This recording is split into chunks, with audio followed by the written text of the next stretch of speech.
use a phone.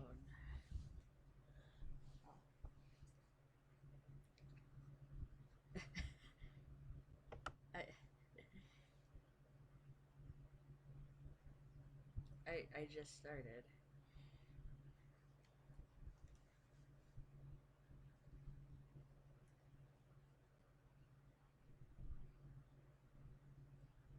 Wait, what happened?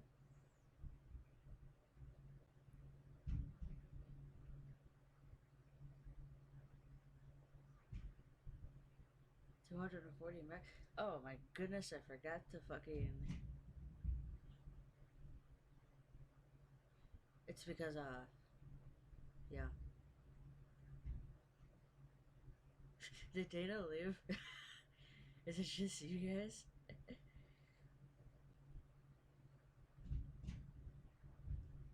I'll be ready to read the story like narrative Markiplier, but girly and slightly gothic. How can one be slightly gothic? I can figure it out.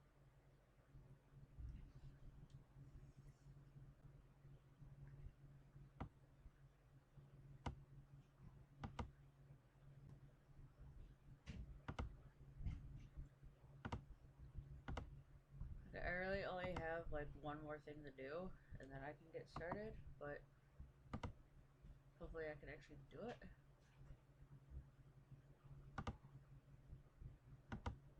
Ah, interesting.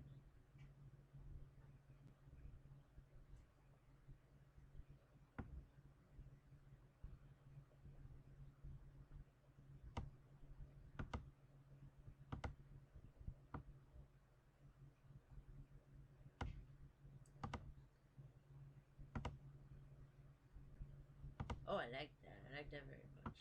Okay.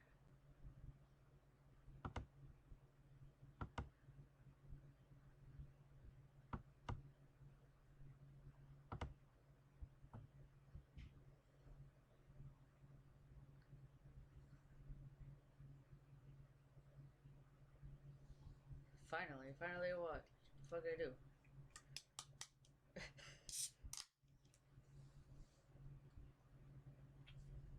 Is it just you and Gage? Because I know I seen Dana pop up, and that's when I accidentally pushed the button. I was legitimately not even ready. Hello.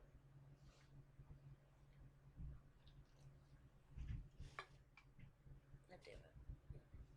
I don't think I need a mouse for this, do I? Because I'm really getting it. Oh, why'd you look at that? I forgot to plug in my headphones. I am wearing them currently, and I forgot to goddamn put them in. There we go. That makes me feel better.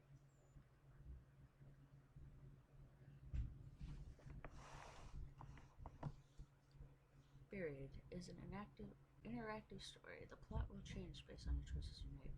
The story is broken into 5 chapters. Play straight through or at your own pace. There's no waiting and there's no pauses. Enjoy and choose wisely.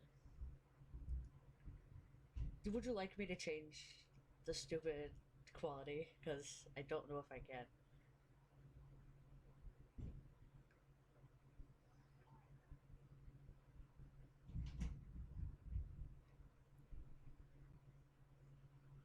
Louder. How does. Ah, that's why. Because my fucking voice volume was all the way down.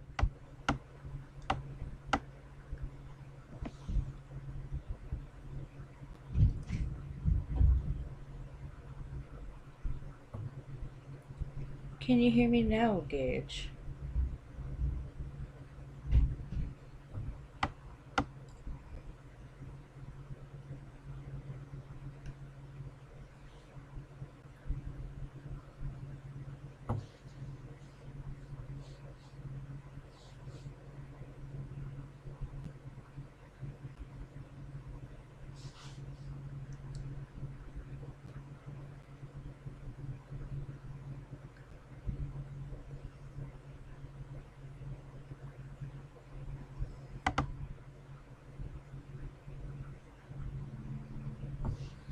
Oh dear God.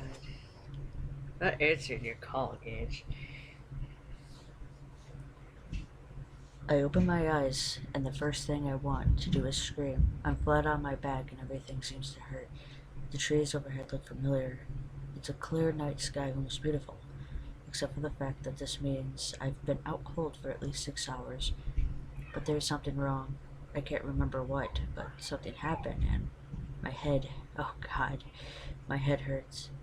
And a ringing in my ears. Was there an accident? An explosion, I think. I remember Dennis screaming, but after that, I can't remember. As I sit up, I notice that my hard hat has been thrown off. I look around the area, and it's not there. It feels strange to go anywhere without my hard hat, but I've got to find the other members of the crew. They could be in danger.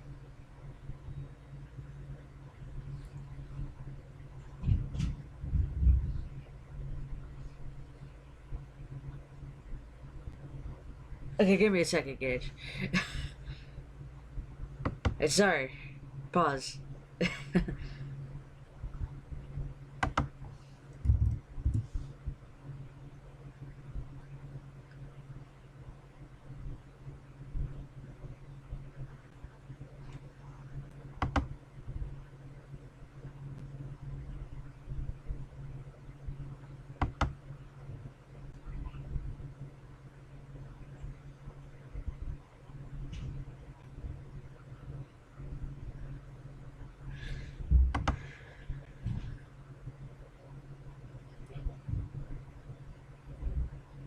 Ooh.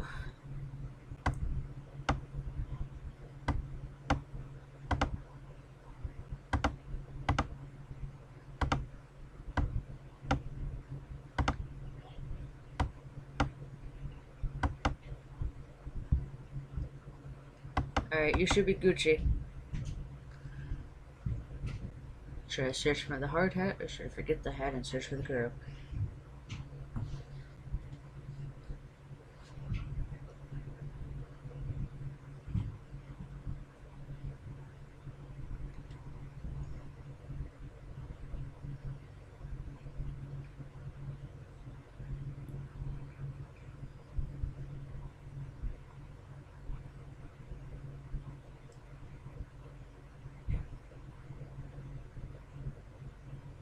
That's true. I still like your opinion, though. Honestly, I think I would honestly just say fuck the hat. I decided my head can wait until I figure out what's going on. I get up and take a look around the lodging site. I smell something burning and don't hear any engines running. Wait, something isn't right. Was it the bulldozer? Maybe the damn thing overheated for the last time. Maybe the engine finally blew. What a mess. Well, maybe I'm jumping to conclusions. Only one way to find out, I guess. I walk over to the center of the lodging site and don't like what I see.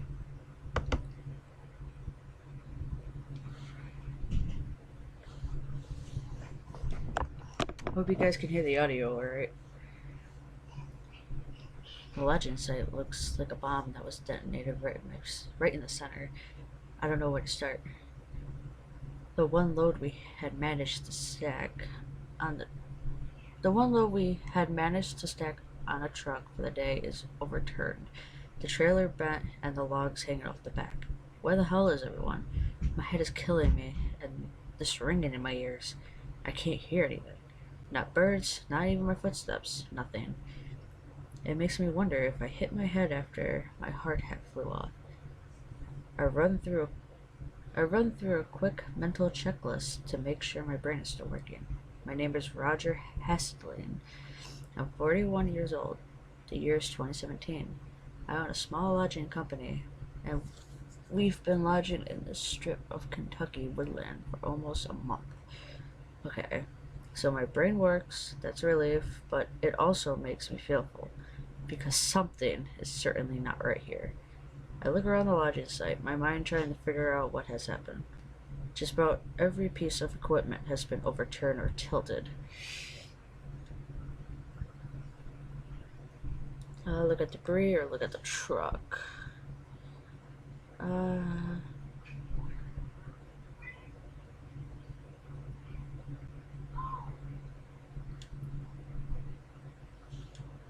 let's do the debris. There are bits of debris everywhere. There are fragments of a 5-gallon bucket I keep our work rags in, a loose saw chain, and an overturned gas canister. Had there been an explosion, all of the fuel on site would have started a fire, but there's no charring, no burning, nothing.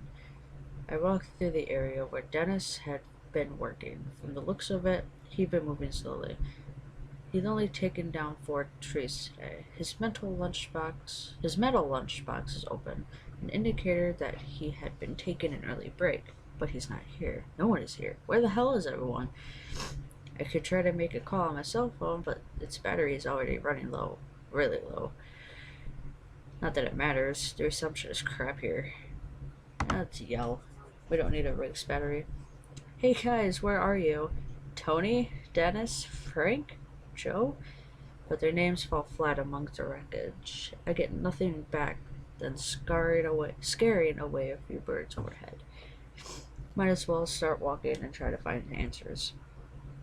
The highway is almost a mile back through the woods, down the gravel road we used to reach the site. Maybe the crew ran that way for help.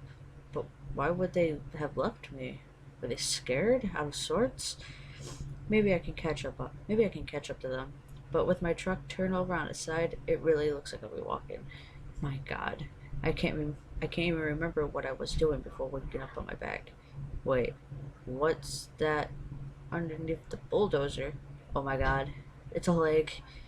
It has to either be Tony or Dennis.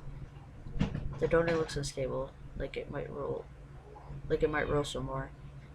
Might not be safe to get close, but at the same time, I can't just sleep in there. Let's see what it is. Hey, I yell. Are you alright? Are you alive? I skip over the stray logs and wrecked equipment to get closer.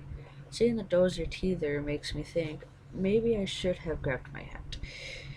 I can see a bit more of the leg. The jeans are soaked in blood. I recognize the work boots. It's clearly Tony. His leg is bent at an impossible angle, nearly crest flat. The closer I get, the more apparent it becomes that Tony did not survive. You told me not to listen to you, Gage. It's a ha.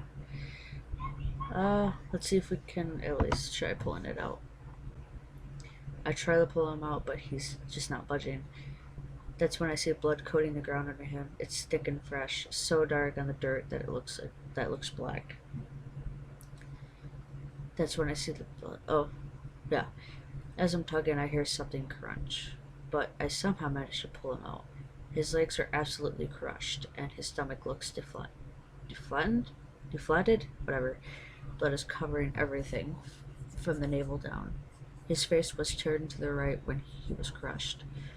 It looks like a broken plastic mask, seeping with blood and bits of shattered skull. My God, I can't believe this. I have to turn away.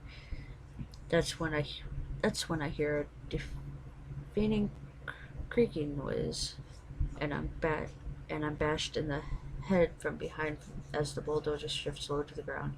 I roll clear and end up on my back. My eyes shut tight from grimacing. My head is exploding with pain and I feel a stream of warm blood. Why was I wearing my hard hat? That's all I can think over and over, but it doesn't make the pain any less. Lodging? Thank you. I appreciate. After withering for a few minutes, I finally pull myself off the ground. I can't stay here. I have to find Dennis, Frank, and Joe. I have to find out what the hell's happening here.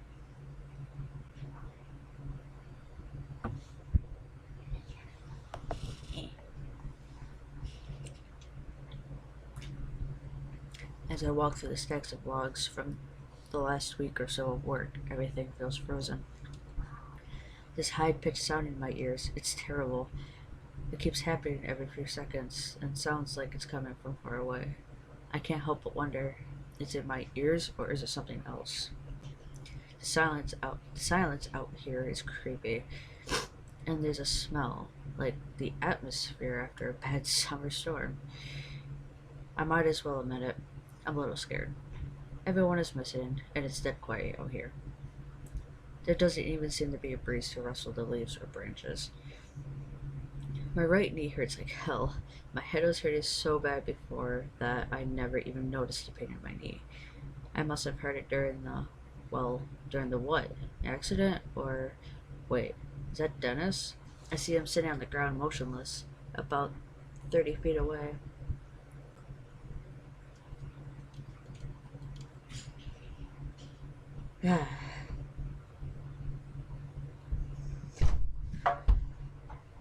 What? Done. What? Dinner's done. Okay. Shut the door. Cole.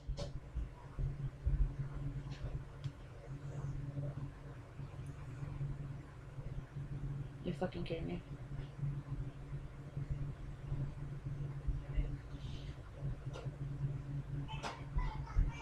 Oh my god.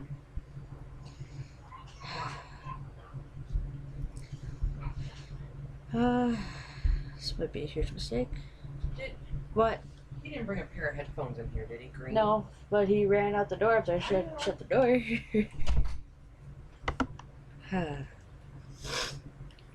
He's just sitting there, not moving.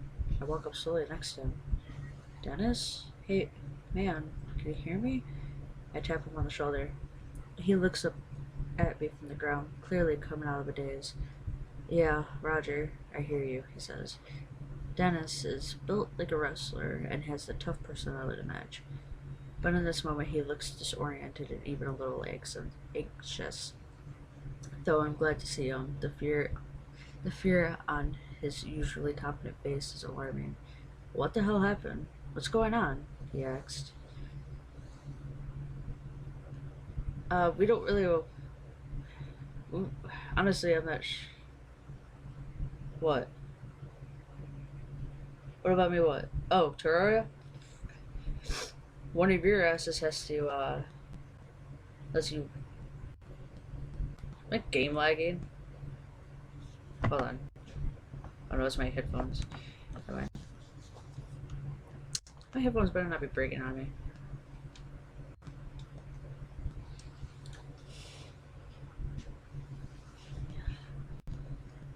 Either me or you can host it, because like Gage said he doesn't trust his internet.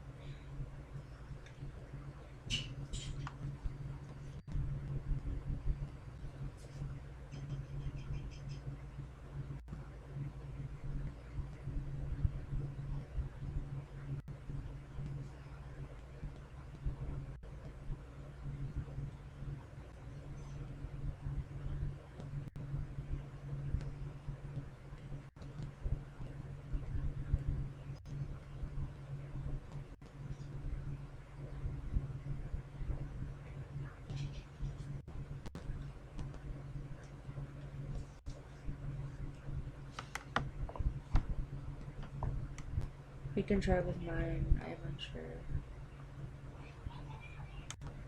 That's fine. I don't know what the crew is missing. Missing? Dennis says. Where do you think they went? I'm not sure, I say. But it has me pretty freaked out. Something is just not right here. Still sitting on the ground, he looks around the woods as if he is just now understanding this certainty of the situation. The equipment was overturned, the dozers too, I say, wiping my forehead. You okay? I ask him. Yeah, just shaken up. Me too. This might be the most intimate conversation Dennis and I ever had. Well, he and I always been on good terms. We've never been particularly close. Sure, he's come to work a few times, but I've always respected him, though. Sure, he's come to work a few times looking like he's been into a bar fight the night before. But also,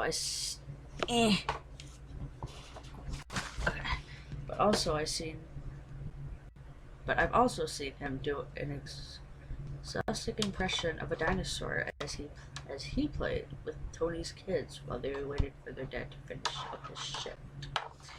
I've worked continue. I'm gonna put my fan over here.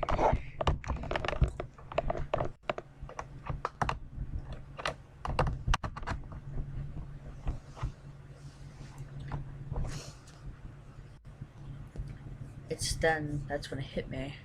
Dennis and Tony were good friends. I'm not sure I want to rattle him with news of Tony's stuff right now. Not before we know what's going on. But he has the right to know.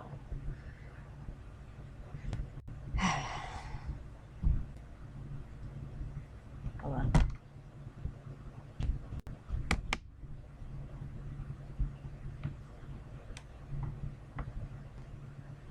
I think it's my headphones. I'm hearing like... So it's like there's bubbles popping in my ear.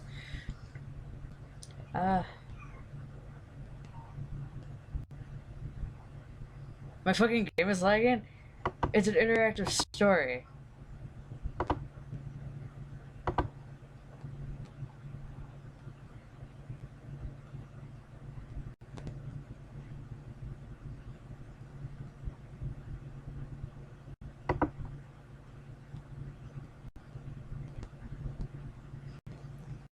Now you can witness how shitty my computer truly is. I'm gonna drop the video to...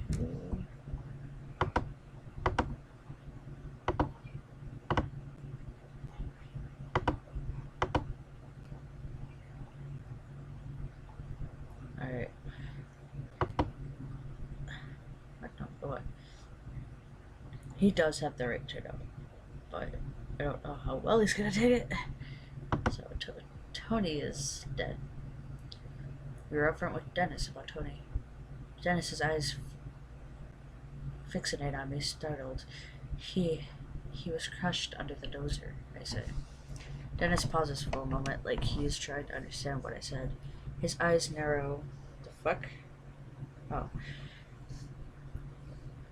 His eyes narrow and his bottom lip quivers. Shit, he says. And I can tell that he is fighting back tears. He and Tony have been tight, almost like brothers. Hey, he adds quickly, as if trying to escape the reality of Tony's death. Did you see that light? No, I say. What did you see? I don't even know, Roger, he says. It was like the flare of white light. It came right up out of the ground like an explosion. So there was an explosion, I say. Maybe it was some equipment, or... This was no equipment, Dennis interrupts. This huge ball of light came out of the damn ground. Well, where did it go?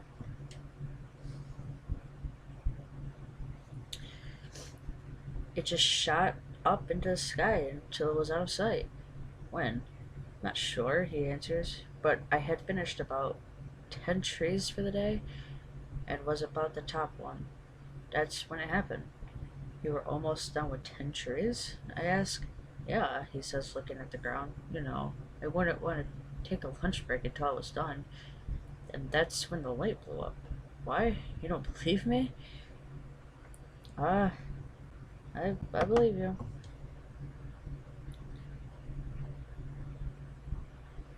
He saw what he saw, I think to myself. He has no reason to lie about this. My God, are you okay?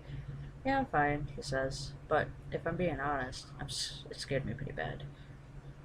And if that's all the same to you, I'd like to get the hell out of here. We both stand up and start heading towards the road. It isn't until we started moving that I see Dennis is wounded. His right side is coated with blood, the red seeping through his blue work shirt. There are spatters of it here and there, but also a very large red splotch that makes me worry. Ask Didge.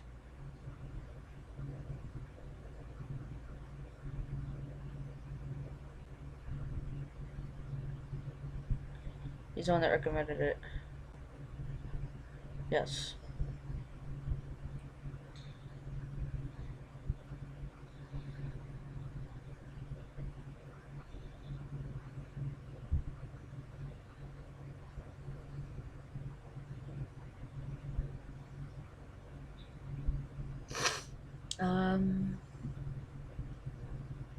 get that injury?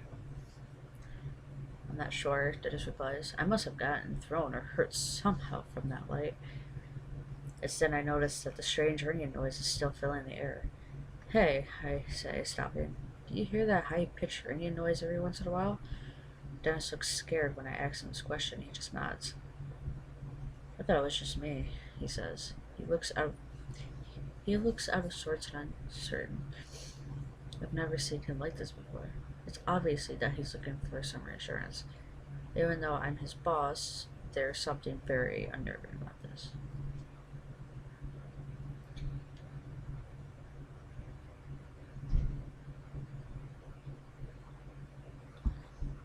Well, it will be okay. It's probably nothing. Let's be realistic, I tell myself. I might as well try to be optimistic. I'm out here in the middle of those words. The ringing could be anything. It could be a car alarm from through the woods or something. Still, even my passive comment seems to have reassured Dennis. He looks a bit calmer and more relaxed. We both start moving forward and don't say another word. Did you try to call Frank? Dennis asked. I know he had a cell phone on him today. Not yet. Luckily, I still have some battery left. I pull out my cell phone and call Frank. Happy I didn't make that call to Dennis earlier.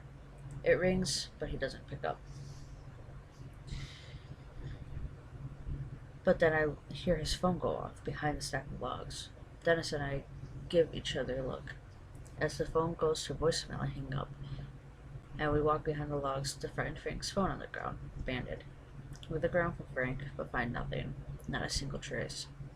But then I notice something really odd, a 10-foot wide hole in the ground, right near where the phone was. But there's no stray piles of removed dirt or rocks.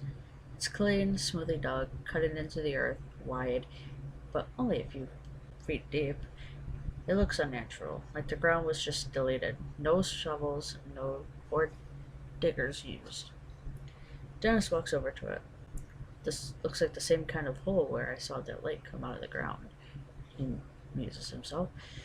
I say nothing. My mind's spinning, but I don't know what to think. We need to get out of here, Dennis mutters. At the moment, that ringing noise carries through the forest again, sending a shiver down my spine. Dennis is right. There's something strange going on, and we might not be safe.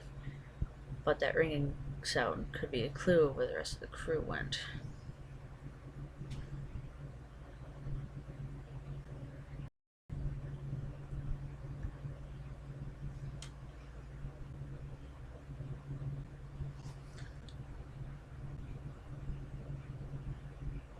Honestly, I want to go check that out. We decided to check out the sound. Something's not right.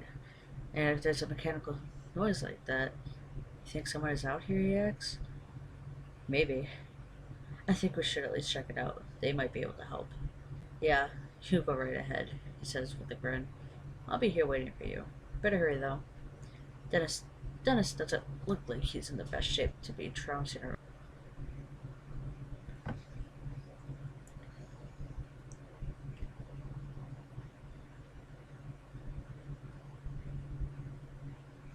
Huh. Hi. Gotta love Wi-Fi.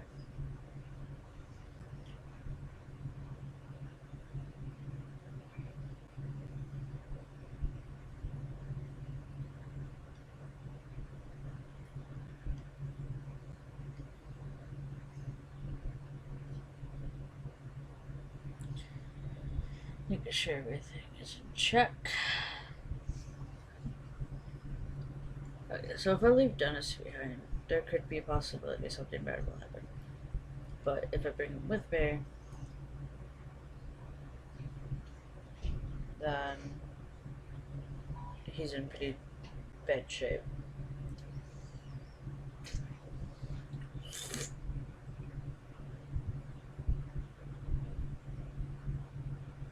So honestly, I don't trust it, so I'm gonna bring him with me. We decided to bring Dennis along. No, you're coming with me.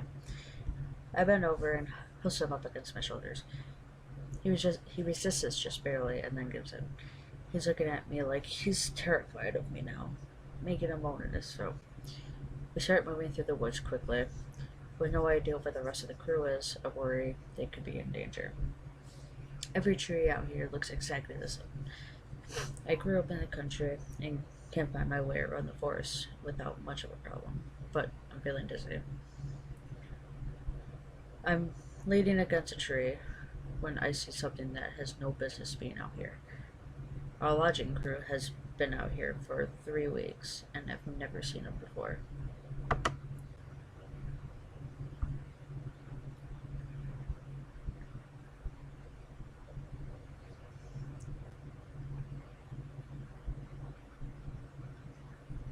It's a small building, sort of a mixture of a shack and a bunker. It looks to be made of concrete, but moss, weeds, and plant old erosion also makes it look sort of mystical. It looks like something out of a demented version of a medieval fantasy movie. What the hell is that? Or what the hell is this? Dennis asked.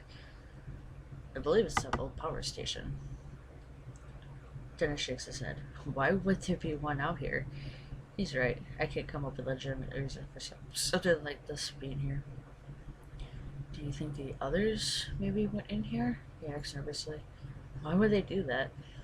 I don't know, but they aren't out here. If they aren't inside, they're probably dead. Like Tony. He looks at the ground as he says this. I want to go inside. Not just to find my crew, but also to appease my curiosity. That ringing noise is coming from inside. But something about this place just seems incredibly strange, especially located all by itself out here. I wonder, do we knock off or just go in?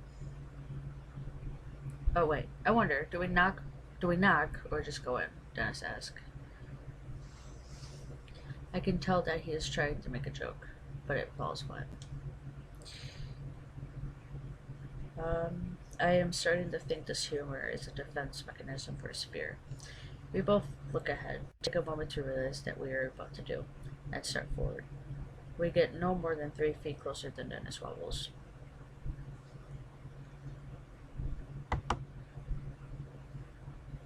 I reach out quickly, straightening my injured knee. I barely make it in time, grabbing him under his arm and keeping him from hitting the ground. I'm okay, he said. Can you help me walk for a little while? Just help me inside, please. I can't deny his request. I've never seen him this weak, and it's a little uncomfortable to see. It makes me glad I decided to keep him with me. I help Dennis into the weird little building. The front door easily opens, even though there's clearly a lock on it. Maybe the lock was supposed to keep someone in. It's hard to tell. I still hear that ringing noise. It's definitely coming from in here. Stretching out in front of me is a small interior to match the outside. The building is totally empty. There's a concrete floor and dingy, featureless walls. There are no windows, giving the place an even more isolated feel. Still, we hear the ringing noise coming from somewhere in there. It's louder now, more potent. Prominent. Words. The interior seems confined at first, but a small set of fuck. What? You're not eating? I am.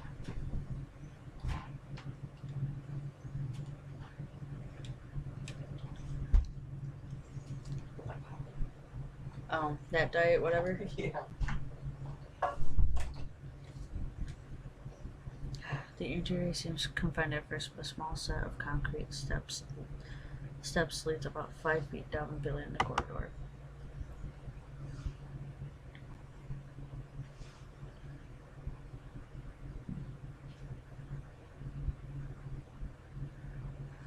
It's a massive corridor, in fact. Like I'm in some kind of building underground. It seems to go on forever. This corridor is mostly dark with energy lights everywhere, 10 feet or so.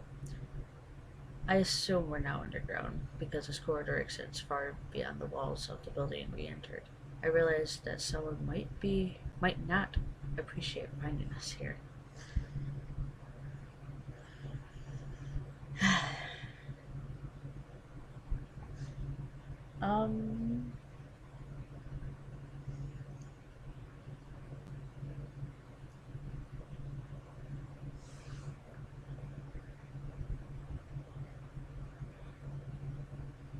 Let's try it, see what happens if we do stealth. I feel like a ghost. Like, I truly have no business being here. Dennis leads on me for support. We move slowly, our feet not making a sound. If anyone is in here, I want to make sure they don't hear us. We tiptoe forward as softly as we can. As I carry Dennis to the far end of this otherwise featureless place, I see a flight of concrete stairs leading down. I had to set Dennis down on the floor. His weight's killing me. Dennis, you okay? Stop worrying, man, he says. I'll be okay. I just need a minute to rest. But looking at him, I'm not too sure. I can still hear that ringing noise every so often, coming from somewhere in here. I look ahead at the concrete stairs, pointing towards them, so that Dennis sees them. Can you make it down those stairs? He stands up slowly, and is visible making an effort to try not to fall back down. Yeah, he says, and says a little irritated. He starts for the stairs without me, and I have no choice but to follow. We approach the stairs, and by just looking at them, I get the sense that we're crossing some sort of line here. There may be very well be no going back.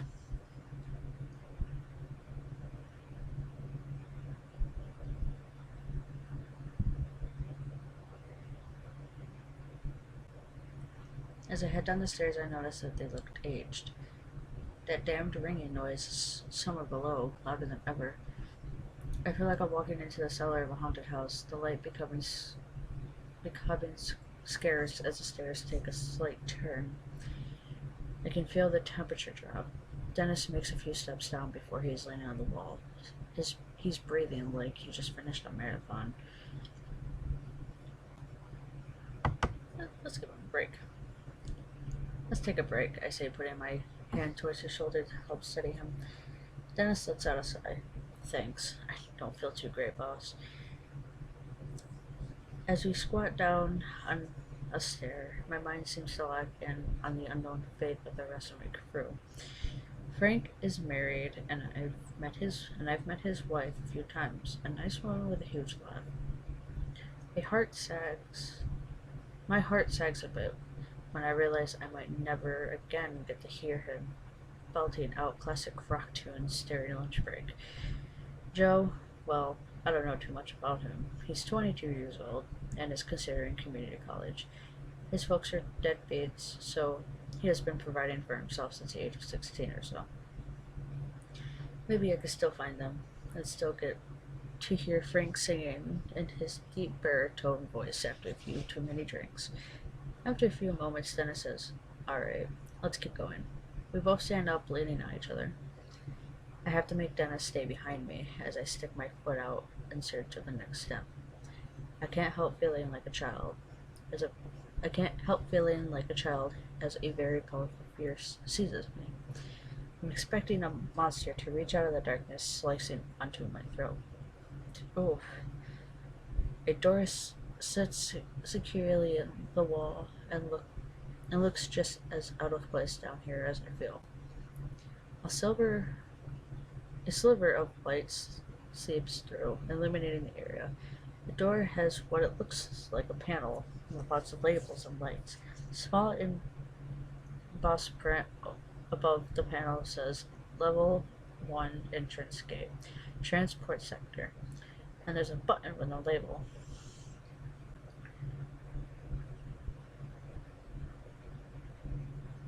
What? Nobody's playing Red Dead. Where the fuck did you hear that from?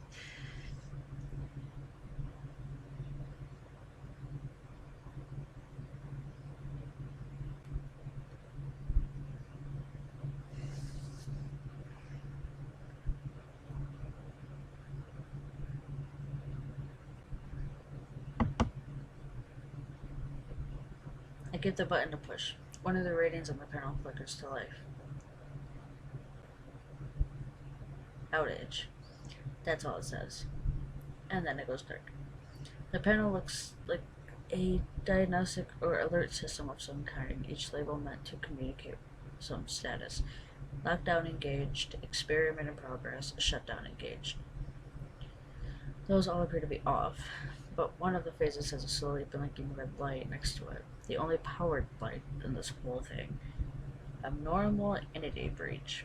What the hell? I slowly push the door open, but Dennis suddenly steps in front of me, taking the lead. Let's go, he says. I want to find out what the hell is going on in this place. As Dennis walks through, that ringing or beeping or whatever it is gets a little louder. The door closes behind us with a click.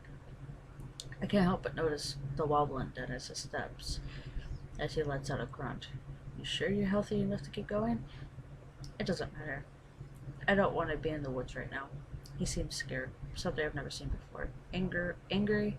Yes. Upset? Yeah. But Dennis is never scared. Nobody said. It's probably Jay. Remember, Jay has my Xbox account. He plays whatever on his one. So. Plus, my Wii is still plugged in. And I don't even own Red Dead. I did for the 3, but I stopped paying for it.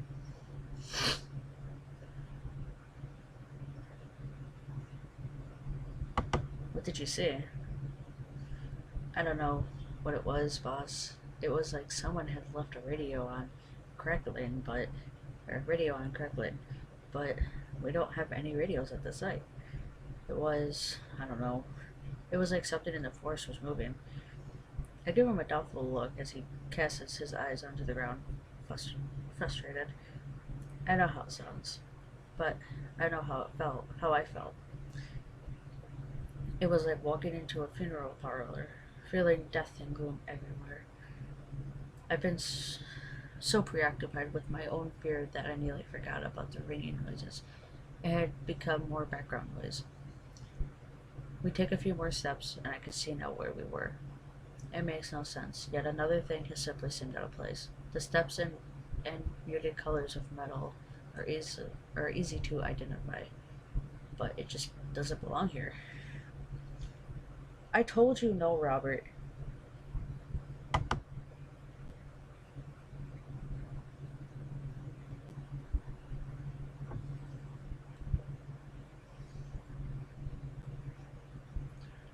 Respect the dead. You and 64% of players pulled Tony's body out from under the bulldozer. Secrets. You and 76% of players were upfront with Dennis about Tony's death. Trust. You and 55% told Dennis you believed his story. Curiosity. You and 75% of players went to investigate the ringing sound. Teamwork. You and 64% of players decided to bring Dennis with you. Alright. With this note being said, I'm actually gonna be right back for a moment. I just really wanted to finish this chapter before I disappeared in mid-chapter. But I'm not gonna shut the stream off. The worst thing I'm gonna do is just turn my voice off. So I will be right back in just a moment.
Marcus follows.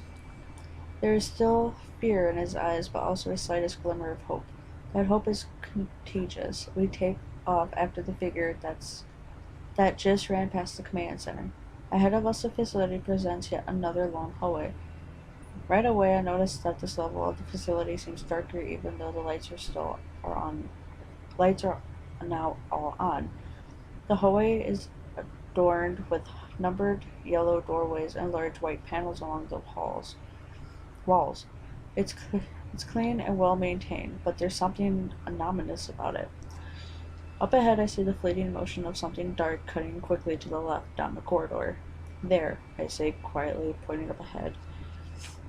Marcus gives a nod, and we continue chasing after the person we saw blaze by the command center just a moment ago.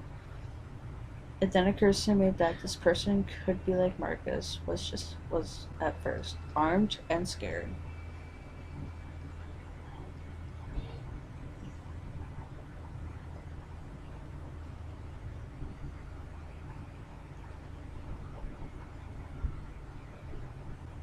Yeah, I know.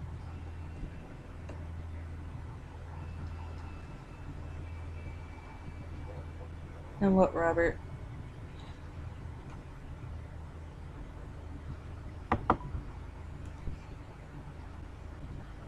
When we reach the intersection in the hall where I've seen the shadow moving, I ease around the corner just in case. Sure, I have the rifle in my hands, but I don't want to use it unless I have to. Quickly dart around the corner and I take the same shooting stance as I've seen the countless times on TV. There's a woman standing there, about 10 feet away. She has reddish blonde hair and a small, mousy build. She looks terrified and is visibly shaking. She's probably in her late 30s, wearing a lab coat with dark jeans and green Converse low tops. I have a strange sense that her fear is not just about our sudden appearance.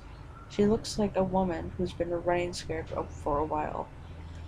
Her hands are raised in surrender. She's not holding a weapon. Marcus slowly approaches, taking a few steps ahead of me. It's Amy, right? He asks. She blinks, seemingly surprised that he knows her name. Yes, she says. And you're Mark? Marcus. She nods absently and then looks to my rifle. I'm not going to use it.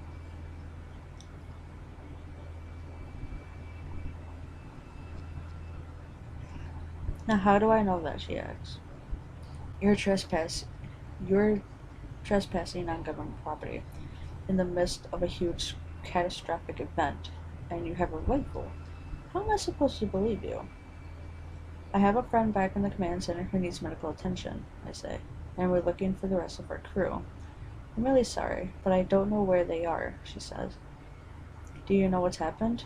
Marcus asks from the power outage.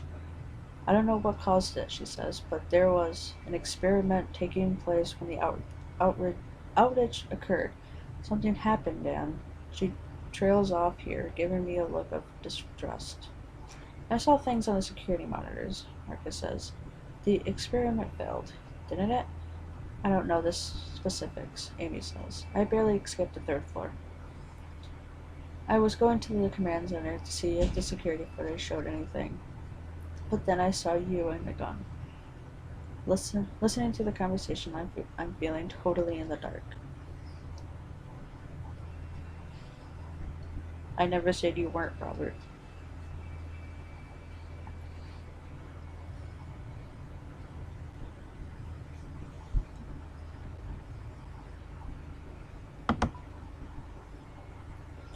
Amy looks at me, her eyes wide and terrified. Who are you anyways? She asks.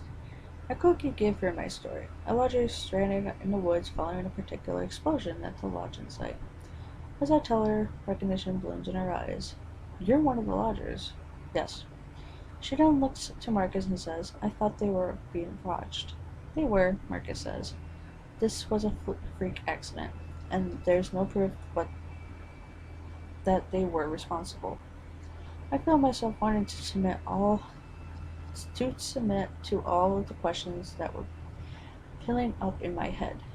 But Dennis is waiting for me.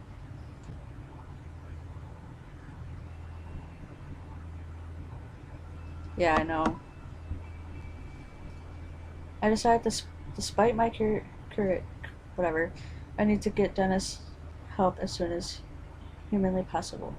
Look, is there any medical help to be had here or not? I ask. Probably, Amy says. But you have to find Colonel Barksdale. He knows where all of those sorts of supplies are. And where is he? Where is everyone else? I ask. At this, Amy starts to weep. She falls to her knees as if someone has struck her from behind. Gone, she says. Some were killed, and some were just, I don't know. They disappeared right in front of me.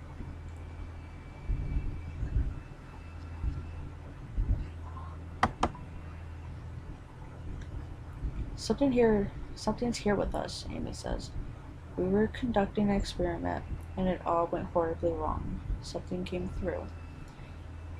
Came through what? Marcus asked. I don't even know that much. An entity. But whatever it is, it's still here somewhere, Amy responds. How could you not know? Don't you have full security access? I ask. No, I have access to almost everything. But there are 2 levels of security beyond my clearance. So what do you suggest we do? I ask. I'm not sure, she says, wiping her tears away. But if you want to find your crew, you need to find Barksdale. He's in charge. Where is he? I ask. Down on the 3rd level, in the hangar. Then let's go, I say. It's not that easy, Amy says again, looking to the rifle in my hands. Why not? Like I said, something came through when the power went out. There's several of them, all roaming the 3rd floor. It doesn't matter.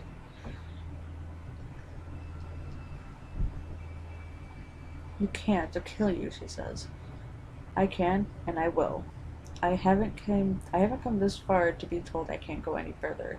My friend needs help. The only thing further on is death, she snaps at me. You won't stand a chance on your own. She's right, Marcus says, stopping my train of thought. The things I saw on that monitors, it was crazy. This is insane, I bark. I'm not going to the 3rd level to find this I'm going to the 3rd level to find this Barksdale guy. Thanks for your help. Wait, Marcus said. I'm sticking with you. If we want to get out of here, fuck.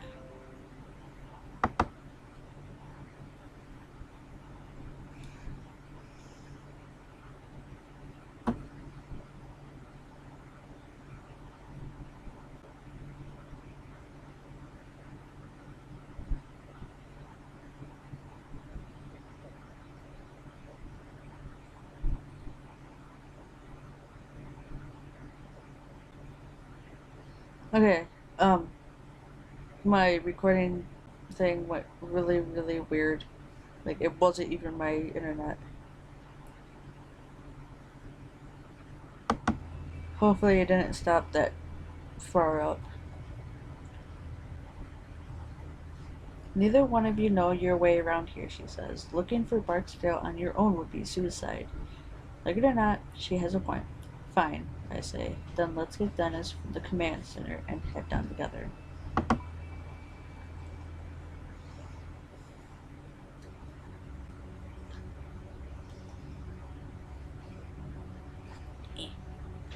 We enter the command center and I'm happy to see that Dennis has regained some of his color. We're going to get you some help, I tell him, and then we're going to find our crew, and get the hell out of here. My help would be great, he says, but the way you ripped off my shirt earlier, I'm not letting you touch me again. Wait, Amy says, maybe one of us should stay here with him. I'll be okay, Dennis says. He stands to his feet with a grunt. You don't know what's out there, Amy says. I saw them. I saw what they can do. This facility is not safe.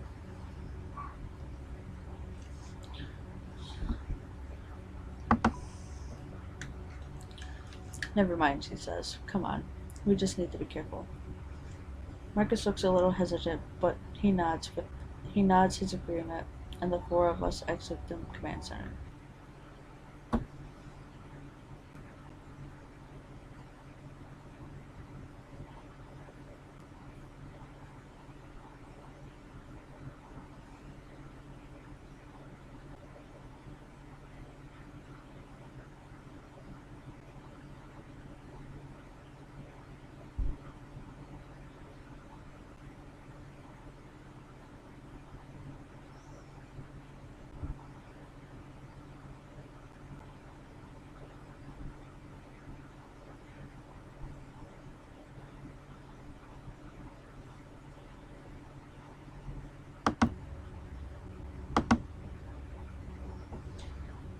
Hopefully everything's fine now. We step into the elevator and those pristine doors close. Inside the elevator, Amy seems to become much more guarded and distant from us. I want to assure her then I mean her no harm, but I'm also not going to put the rifle down. So you have pretty big high cleans in this place, right? I ask her. That's right. So what kind of experiment are we talking about? What went wrong? When she starts to answer my question, I could tell that it is something of a relief for her to get some out of it off her chest. There's been a lot of work on a project taking place over here in the last 3 years or so. Yes, it is. It's messing up bad. The purpose is to find out if there's any real visible science behind point to point. Ooh. Like teleporting? I ask. Oh my god, Marcus says. I had no idea. I knew there was some weird shit going on here, but about 9 months ago. But it's nothing this insane. Good God. I need to learn how to read. It's really not all that insane, Amy says. We found our first major breakthrough about 9 months ago. We were able to transport a live rat from its cage on level 3 to a small lab in New Mexico. The trip took the rat 5 seconds. Are you kidding me? Dennis says. I can tell that he wants to sound as if he was mocking the idea, but he fails. He's scared. Not at all, Amy says. The problem was that when the rat arrived, its retinols were detached and its intestines were on the outside of its body. I said yes, Robert.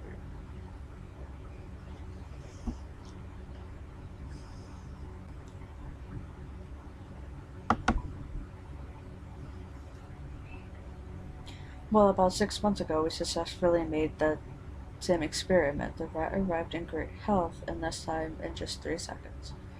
Still, one of the things that we needed to tweak in order to make the progress completely safe was how to figure out how to keep the subject in the straight course. When the matter of being transported, not only are its atoms being unknit and then put back together upon arrival,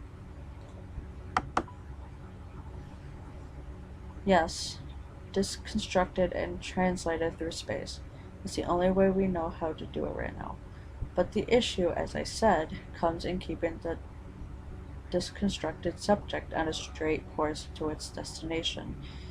When the process recurs, we are deforming space-time. We are creating a shortcut through space, and that has risk. Why exactly? Dennis asked. Because there are more dimensions in space than the 3 we exist on, she explains. There's some evidence that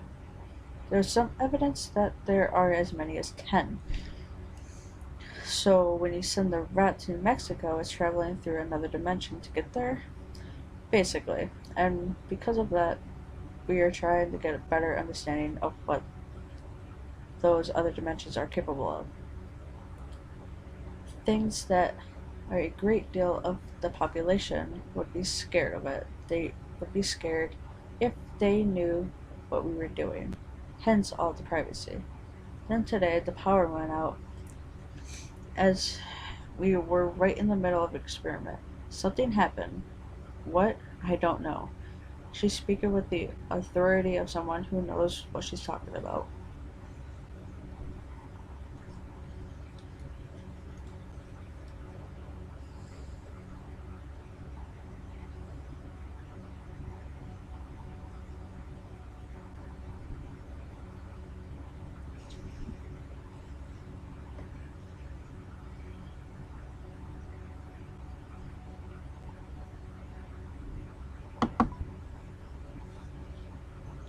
That's my assumption, he says. I wasn't present for the experiment. I'm not cleared for such things.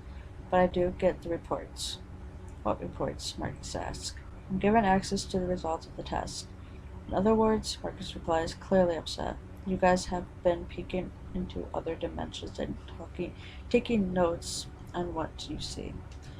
I can't believe I've wasted my life for this, he murmurs to himself. He looks like he's starting to freak out. Amy is quiet. Her expression indicates that she's waiting to see how I react to all this.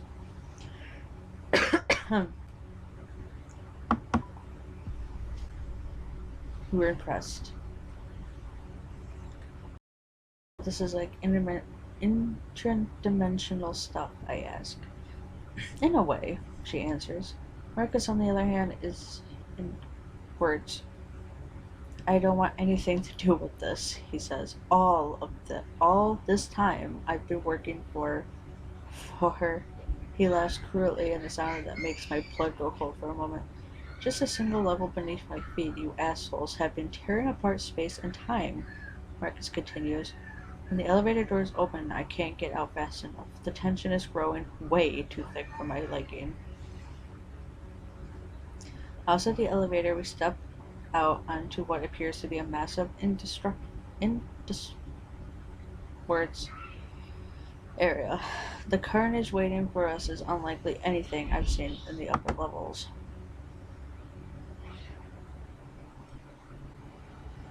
That's basically what it's doing. It's not crashing. It just stops recording. The area looks industrial, like everything was built for utility only.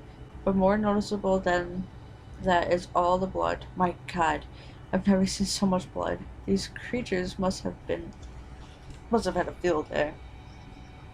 Holy shit, Marcus says, looking like a man that just awoke from a very bad dream.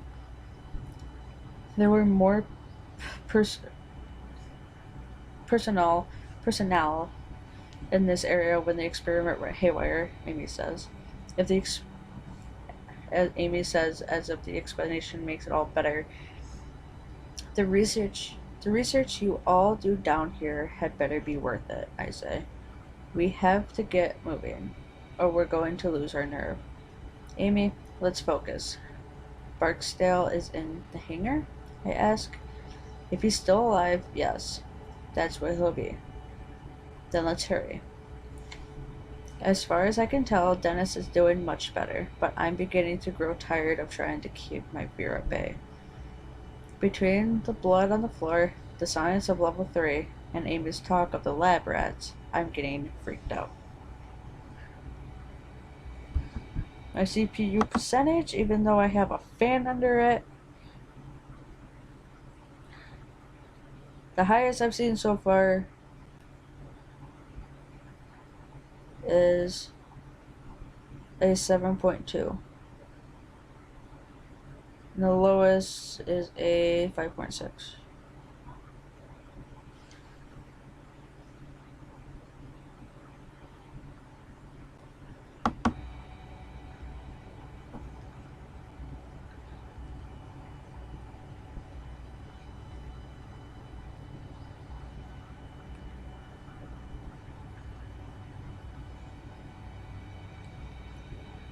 Amy, take the lead.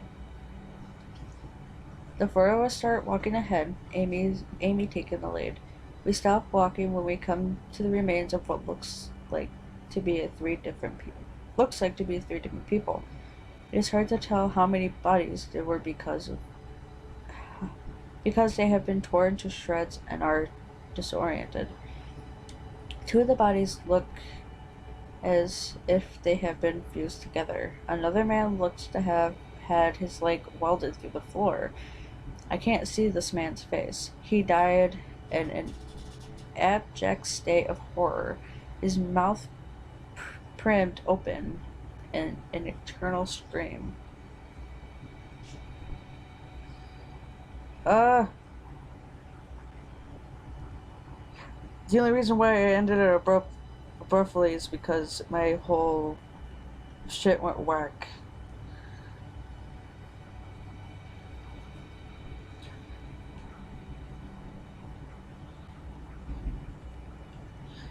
Yeah, we ended up just going down there anyways. And it was basically the floor, or level 3 is filled with blood because of everybody basically dead. So now we're just assuming that the guy we're trying to look for is dead. Just keep moving. It's simply too much. Worse than that is the fact that we have been just stated our journey through level 3. If there is worse waiting up ahead, I don't think I'm going to be able to make it. Dennis steps up beside me, and when he speaks, his voice is soft and flat. What in the hell could you do to someone? What in the hell could you do that to someone? He asks. The things I saw, Amy answers. They could do it pretty easily, I think. She looks pale, and I think that she may pass out at any moment. Tears spill from her eyes, and she is visibly shaking. But she soldiers on, looking back to me and stepping to the side of the gruesome carnage. Her eyes again go to my rifle, and she doesn't look very hopeful. You need to go? She asks me. We need to move on. But for some reason, I can't take my eyes off the scene. My mind reeling.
Let's see how far I can actually get this.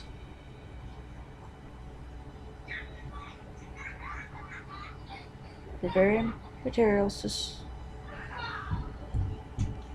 distorted and twisted. To my right, a machine that has been catapulted and looks to have somehow merged with the wall rather than crashing into it.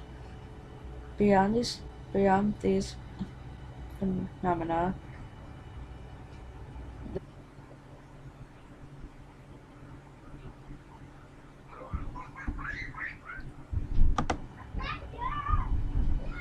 seriously, this whole thing's gonna be the death of me.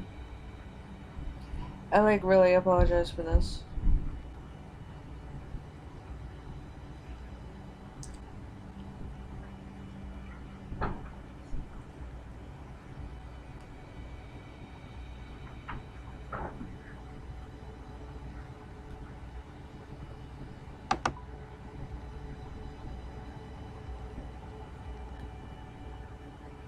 I only caught a small glimpse of it, she says. It was like trying to focus your eyes on something that was too close.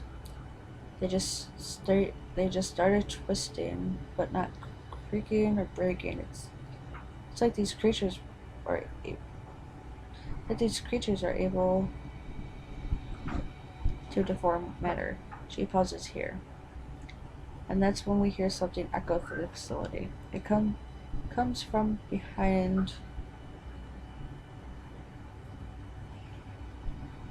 Make sure everything's Gucci.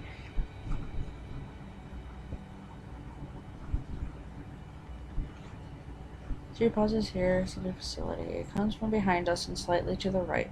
Not sure what it is, but it makes my blood feel like ice. It sounds almost like static from an AM radio, but there is a high-pitched noises beneath it that I can't even start to fathom. What in the hell is that? I ask, instantly clapping my hands over my ears. One of them, Amy says, her voice a whisper. One of the creatures. That's what they sound like? Dennis asks. I see that he's leaning against the wall again, winching at the noise. I suddenly realize that I have a death grip on the rifle, ready to shoot at the next thing I see.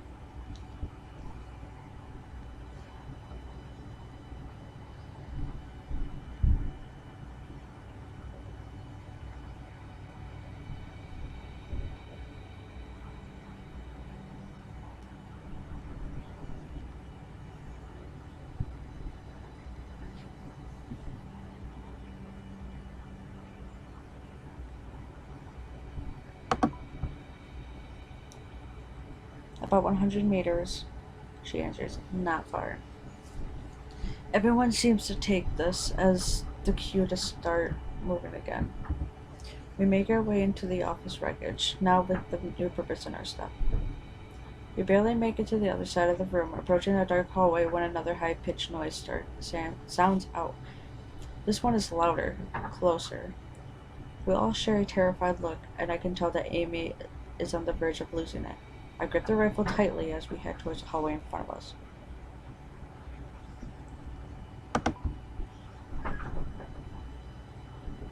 Close, she says. It's just at the end of this hallway. Dennis speaks up, his voice like ice. Why don't we just haul ass then, huh? No one says anything after that, but I feel the presence of terror around us, pressing in on us like some new violent gravity.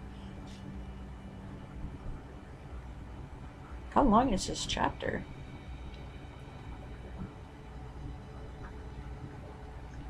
The small utility hallway is well lit.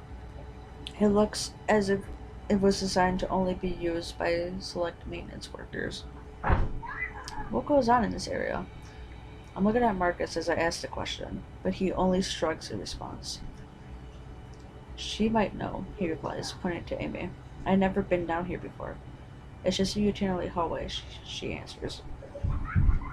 But at the end, there's a maintenance room. There should be a gun or two in there. It's also the most direct path to the hangar entrance. As we walk quickly and quietly down the hall, I take a glimpse ahead and feel the hair on my back of my neck stand on end.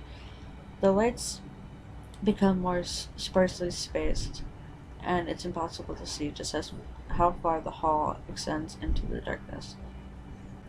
This hallway has occasional trails of bloodshed, but nothing like the main area we've come from.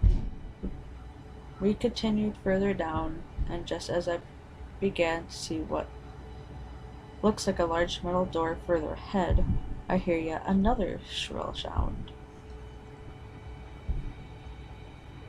This one sounds farther away, but no less demonic. How many things did you see? Dennis asked Amy. 3. But that's just what I saw. There could be more. What did they look like? Dennis asked.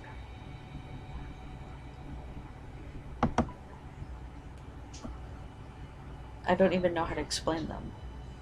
Monsters. That's the only word I could think of. My mind seemed to struggle just trying to understand what I've seen. They're big and they seem to jerk around every few feet or so. They look like they're made of light. That's about all I know for sure.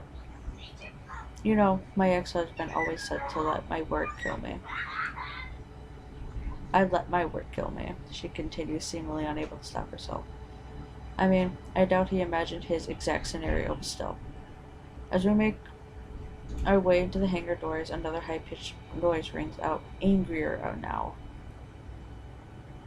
Amy stops walking, causing all of us to stop and turn to her. We have to do something to slow these things down. No, Marcus snaps. There's no time. We need to distance ourselves and get to the hangar, fast. Amy ignores him, deep in thought. There is an old...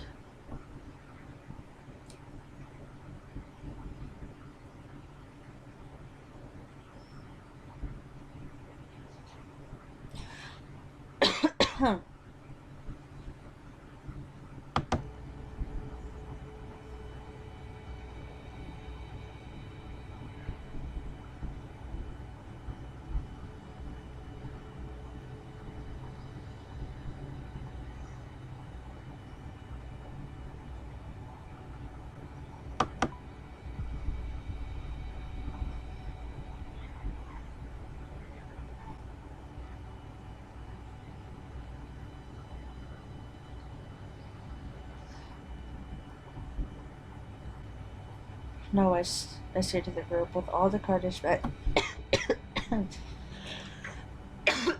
oh, sorry. With all the carnage back there, I doubt we could stop them. That's what I'm saying, Marcus agrees. Let's just haul ass. Amy tries to speak up, but the rest of us already running down the hallway. I speed towards the hangars, not even looking back to see how far Amy has fallen behind us. Panic and hope are frightening within me, and I can't stop myself from sprinting. The fact that yet another shrill noise sounds out. Yeah, after I'm done here, I'm definitely going to ask my mom about the Wi-Fi. Because now it's just my actual internet.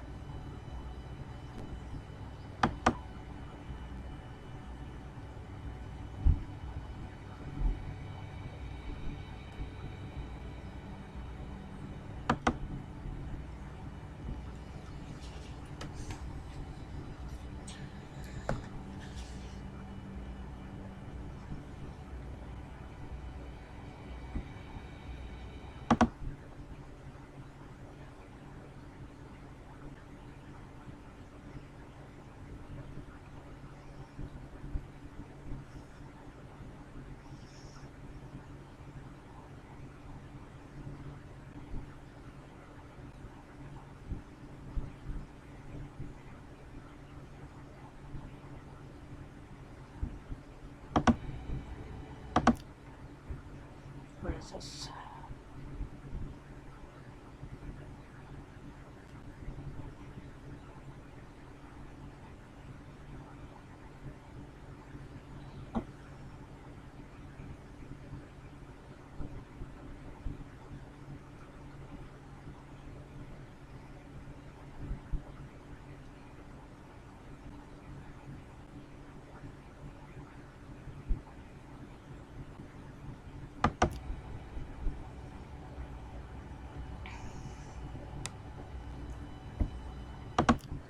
Actually, fuck it. I'm going to turn this back on for a second.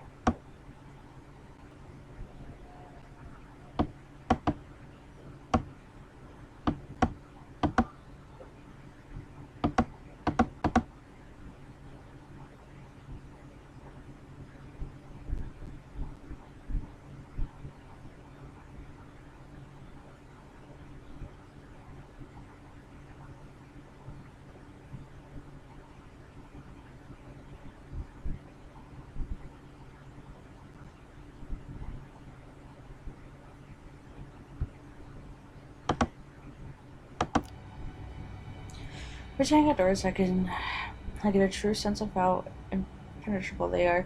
The computer terminal is mounted on the wall nearby and has a blinking red light. Any idea what this means?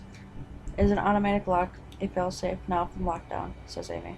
I've never been down here before, Marcus says. If I had known this door was here, I would have opened it earlier. How? She asks. The fear in her voice is more present than ever. From the command center, he asks. You need to override from there first to use this terminal to open the hangar. The command center on the second floor? I ask. Yeah. Amy shakes her head and lets out a nervous laugh. Do you hear those things? She asks. There's no way in hell I'm going back towards them through this small hallway. If we want to get into the hangar, we have to get to the command center, Marcus says. There isn't any other way. Turning to Marcus, Amy replies, well, there is another elevator, but we'll need to go through biotrue storage. I need to stay with Dennis so he can rest, I say. You two go. You know your way around this place, and you know the controls, Marcus. Fine, but we'll need to be armed.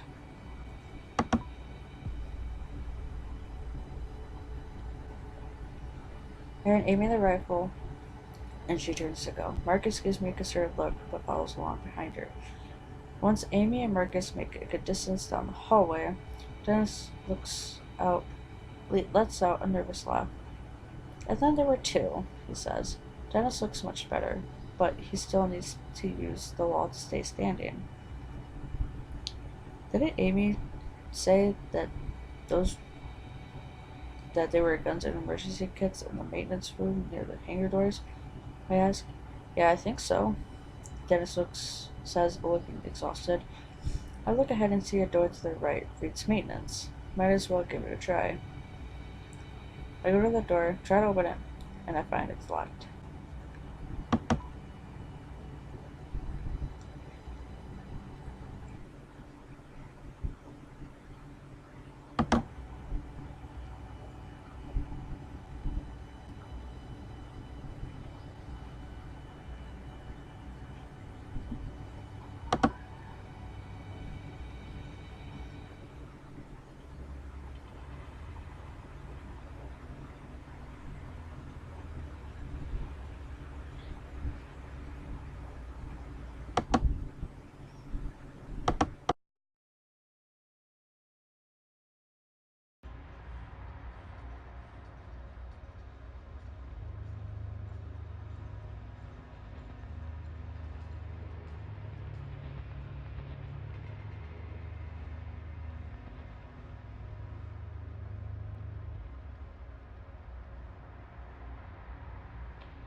Okay, before shit happens, because that's why I didn't talk for the rest of this.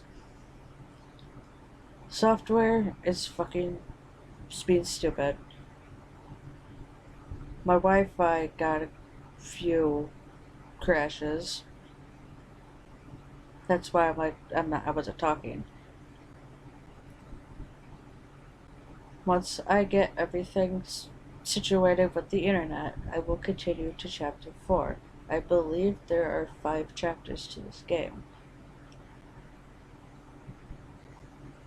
But thank you guys for watching and also watching my misery of my internet connection. And of course, it is perfect right now when I'm done. I'm going to read these off, and then I'm going to end the live stream here before stuff happens again. The blunt truth. You and 59% of players told Dennis he'd probably be fine. Slow them down. You and 65% of players sided with Marcus and didn't pull the door. And I'm getting a loading screen. Okay. Who to trust? You and 69% of players gave the gun to Amy. Murder or mercy? You and 58% of players left Marcus alive. An hour later, you and 68% of players conserved your bullets for later instead of shooting the creatures. But yes. Thank you all for joining me. Special thanks to Robert Gage. I'm going to try to pronounce it one more time. Nuvar. And I know for a quick second, my friend Dana was in here. So thank you all for joining me, and thank you whoever is watching. And I will see you guys in the next one. Peace.